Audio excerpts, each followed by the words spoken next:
She doesn't need the world in the way most people assume.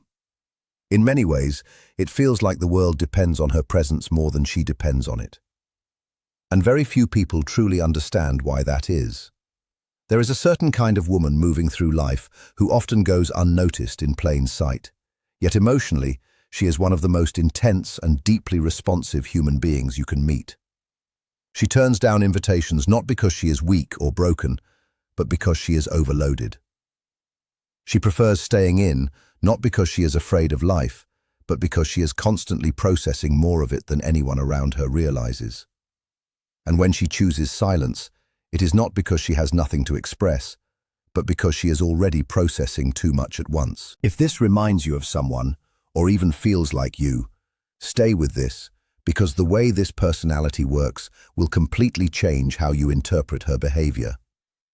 This is about deeply sensitive empathic women who feel safest and most regulated at home. And once you understand it, you stop seeing the couch as laziness or avoidance. You start seeing it as the place where she regains control over her inner world. Before going further, this is from Avoidant Decoded. If this psychology connects with you, then just take a second and write the word home in the comments. Not for anything complicated, just that word. It helps more people find this kind of content and signals that you are part of this space. Now, to understand her, you first have to understand what an empath really is, because most explanations are far too shallow. It is not just being caring or emotionally aware. For some people, emotional perception is almost constant and automatic. When she enters a room, she is not only noticing expressions or tone, she is picking up emotional undercurrents, tension that hasn't been spoken, sadness that is being hidden, and discomfort that others are trying to ignore. She can leave a simple interaction feeling drained, not because of what she did, but because of what she absorbed. This is where neuroscience often points to mirror neuron activity, the system in the brain that reacts both when we experience something and when we observe it in others. In highly sensitive individuals, especially strong empaths, this system is believed to be more reactive than average. That means emotional states around her can feel internally processed as if they are partly her own. So when she says she needs to stay home, what she really means is that her mind and body are asking for relief from constant emotional input. It is not escape, it is regulation. It is her system trying to reset after carrying too much that was never hers. But there is more to her than just sensitivity overload. There is also a deep psychological pattern connected to how she restores herself. Introversion and extroversion are often misunderstood as social labels, when in reality, they describe how energy is replenished. Extroverted energy comes from interaction, stimulation, and external engagement. Introverted energy returns through quiet, solitude, and inner space. Many deeply empathic women lean strongly toward introversion, or at least toward needing significant solitude to function well. When this is combined with heightened emotional sensitivity, the result is a person who becomes deeply exhausted by constant social and emotional exposure, and deeply restored by stillness and privacy. This is why home becomes more than just a place. It becomes a psychological sanctuary. It is the only environment where she is not unconsciously tracking everyone else's emotional state. It is where she no longer has to interpret, absorb, or process outside energy. At home, the emotional field finally belongs to her again. Imagine carrying an invisible weight of other people's emotions all day without realizing it. Now imagine finally stepping into a space where that weight can be put down. That is what home represents for her, and that is why she protects it so carefully. And if you observe her daily life closely, you start to notice how deeply this affects even small routines. She often wakes up already mentally active, not from restlessness, but from processing emotional residue from the day before. A strange tone in someone's voice, a subtle shift in a relationship, a feeling she picked up from someone else's mood. These things don't leave her easily. They stay in her system longer than most people would expect. That is why her mornings are not just routines, they are recovery. Quiet coffee, sitting in silence, journaling, or simply observing stillness are not random habits. They are grounding mechanisms. They help her separate her own emotional state from everything she absorbed the day before. Understanding this changes how you see her completely. What looks like withdrawal is often processing. What looks like distance is often self-protection. And what looks like solitude is often the only environment where she can return to herself again. She is, in a very real sense, clearing emotional residue before the day even has a chance to add more. And when that quiet internal reset is interrupted, when she has to step into social demands too early before she has settled herself, the entire day can feel off balance in a way that is difficult to explain to someone who has never lived inside that kind of sensitivity. From the outside, people only see the surface decisions. They see her decline invitations. They see her stay home. They see her choose silence over social noise and immediately assign labels to it. She becomes antisocial in their eyes, or simply a homebody, said with a hint of judgment. Sometimes it goes further. She is assumed to be anxious, withdrawn, or even unhappy with life. What they don't see is that she is already carrying more than just her own emotions. And here is the part that rarely gets acknowledged. She feels their judgments too. Not lightly, not abstractly, but internally. It lands in her system and gets added to everything else she is already processing. So she carries that weight as well, silently, without explanation. This is what makes the home-loving female empath so misunderstood. She is not only dealing with her internal world, she is constantly filtering emotional echoes from every interaction she has ever had recently. Expectations, misunderstandings, unspoken tension, even subtle pressure from other people's perceptions. And despite all of that noise, she still chooses home, because outside of it, the emotional load only intensifies. Inside it, she finally gets to put things down. And relationships are where this becomes even more layered. Because this type of woman is not disconnected from love or closeness, in fact, it is the opposite. She is built for depth. But she cannot survive in surface-level connection. She is not interested in performance-based relationships, the kind where people show polished versions of themselves. What she is drawn to is authenticity, the unfiltered version of someone. The 3 a.m. honesty, the kind of emotional truth that doesn't appear in casual conversation. She wants what is real, even when it is uncomfortable. And the interesting part is she doesn't always need to be told. She can sense it. She picks up on it in tone, in silence, in the gaps between words. That is why she can sit in a crowded room and feel completely alone, or sit in complete silence and feel deeply connected. For her, connection is not about proximity, it is about emotional depth. Most social environments are not built for that kind of depth. They are designed for exchange, not exposure. You meet many people, you have many conversations, but very few of them go beneath the surface. And after a while, instead of feeling full, she often leaves feeling emotionally drained, even if nothing bad happened. So over time, she becomes selective. Not out of fear, but out of understanding. She reduces her circle. She chooses fewer connections, but deeper ones. She invests in relationships that allow honesty, not performance. And in between those connections, she returns to solitude, where she can process, reset, and come back emotionally present instead of emotionally overloaded. This is not avoidance, it is precision. It is how she maintains balance in a world that constantly pulls her attention outward. And there is another side to her that often gets overlooked entirely. Her creativity. Because when external noise drops, something important happens inside her mind. The emotional input slows down, and the inner world becomes more visible. And for someone with this level of sensitivity, that inner world is not empty. It is layered, detailed, and deeply active. She doesn't just think, she processes meaning. She doesn't just observe life, she feels it in texture. And when she is alone, especially in the safety of home, that inner depth starts to express itself. It might come out through writing, art, music, cooking, or even the way she arranges her space.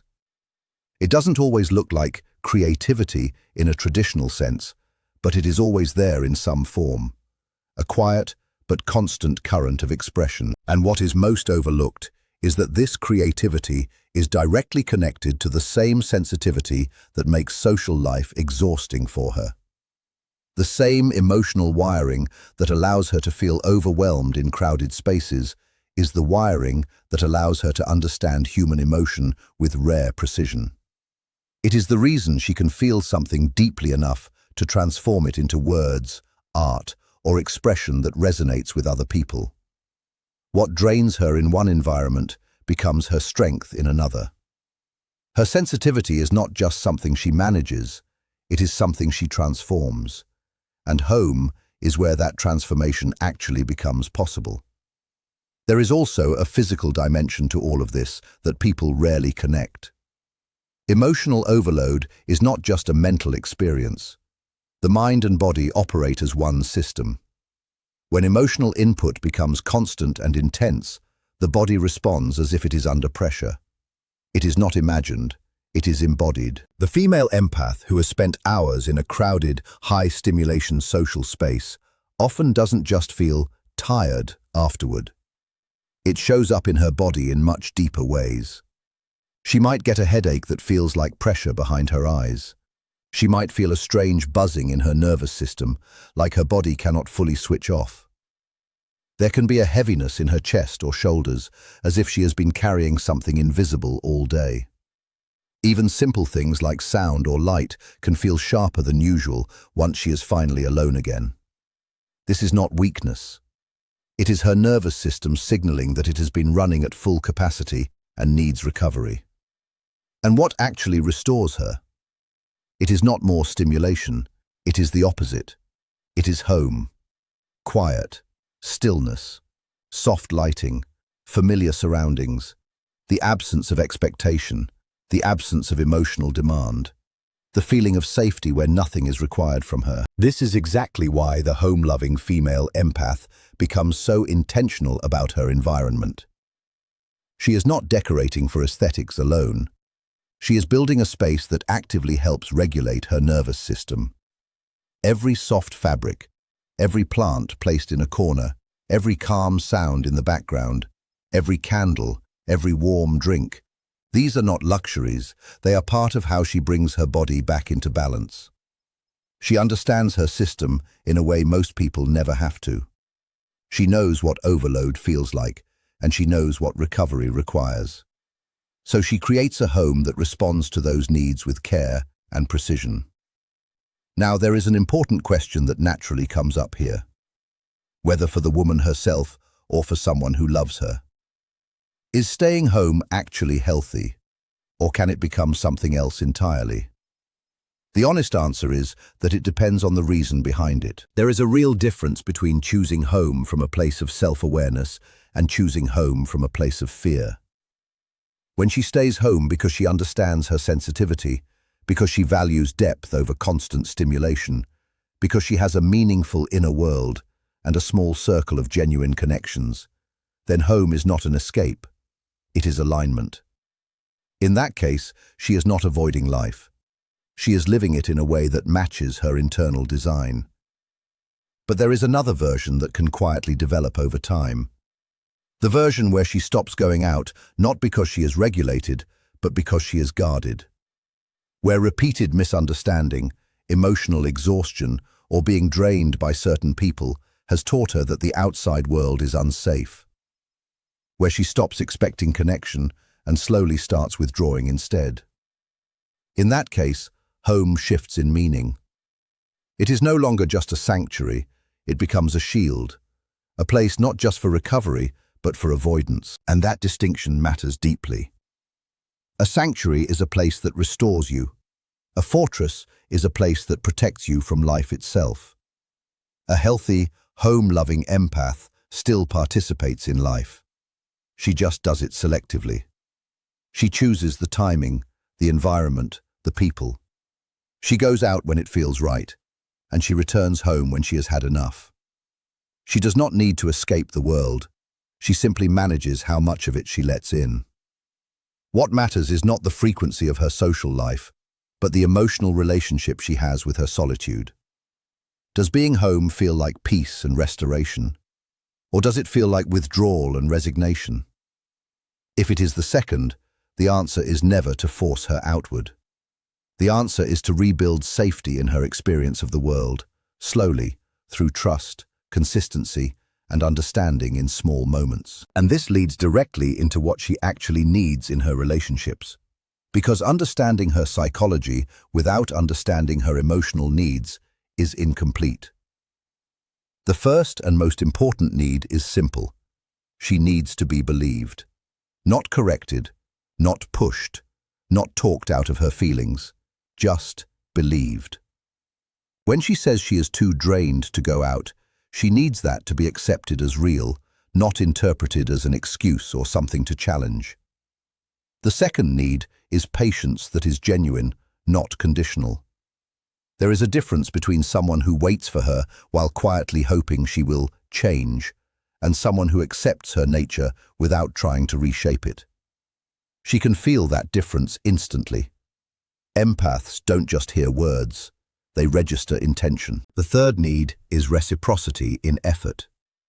She cannot always be the one leaving her safe space to maintain connection. Sometimes, what strengthens her trust is when someone meets her where she is, literally and emotionally. A friend who comes to her space, rather than always expecting her to leave it, communicates understanding in a way words never fully can. Because for her, love is not measured in grand gestures. It is measured in emotional safety, consistency, and whether she feels understood without having to over-explain herself. A partner who puts real intention into a quiet night at home, the same way they would plan an exciting night out, sends a message that goes far deeper than words. It communicates that her world, her comfort, and her inner space are not something to work around, but something to value. It quietly says she doesn't have to leave herself behind just to be loved.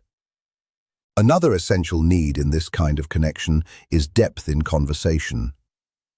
With a home-loving female empath, small talk isn't neutral, it is tiring. Surface-level exchanges feel like effort without meaning. She would much rather sit in comfortable silence with someone she trusts than maintain a conversation that never goes anywhere real. When she is given depth instead of performance, something changes in her presence. Ask her real questions, speak honestly. Let her drop the social mask she wears everywhere else. When she feels safe enough to do that, you will see a side of her most people never get access to. And this is where something important needs to be understood. Solitude for her is often misunderstood, even by her at times. There is a difference between loneliness and what psychology sometimes refers to as productive solitude. Loneliness feels like absence and disconnection. Productive solitude feels full, intentional, and internally alive. The home-loving female empath naturally leans into this kind of solitude, even if she cannot always explain it in those terms. In her alone time, she is not just doing nothing. She is processing. She is sorting through emotional experiences, separating what belongs to her from what she picked up from others, and trying to restore inner clarity. This is not overthinking in a chaotic sense. It is internal organization of emotional experience. She also imagines deeply in this space. Her mind replays conversations, not out of obsession, but to understand people more clearly. She explores different interpretations of events, different emotional angles, and sometimes entire inner scenarios that help her make sense of what she has experienced. This is how she processes complexity. And most importantly, in solitude, she finally allows herself to feel without restriction. In social environments, emotions are often managed, hidden, or softened. In private, she doesn't have to filter anything. Whatever she has been holding in, she can finally experience fully and honestly, without needing to adjust it for anyone else. This is why her alone time is not empty. It is deeply active. It only looks quiet from the outside, which is also why interruptions to that space can feel so disruptive. A call, a message, someone showing up unexpectedly. It is not just a small break in routine. It pulls her out of a mental and emotional process that may take time to re-enter. That is why boundaries around her time and space are not about rejection. They are about maintaining internal balance and emotional clarity. And if you really look closely at this personality type, there is something deeply meaningful about the way she loves. A woman who is selective with her energy, who protects her space, and who spends much of her time in quiet reflection, does not love lightly. When she chooses someone, that love becomes deeply attentive and emotionally precise. She notices details others miss. She remembers small things that were said once and never repeated. She senses emotional shifts before they are spoken aloud. And perhaps most importantly, she does not rush people out of their emotional states. When someone she cares about is struggling, she does not always try to fix it immediately or redirect it. She can sit with it. She can stay present in it without turning away. That kind of emotional steadiness is rare. This capacity does not come from constant social exposure. It comes from her relationship with solitude. In the same quiet spaces where she processes her own emotions, she develops the ability to sit with others in theirs.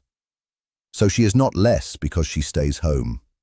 In many ways, she is more present, more perceptive, and more emotionally grounded than those who are constantly surrounded by noise and distraction.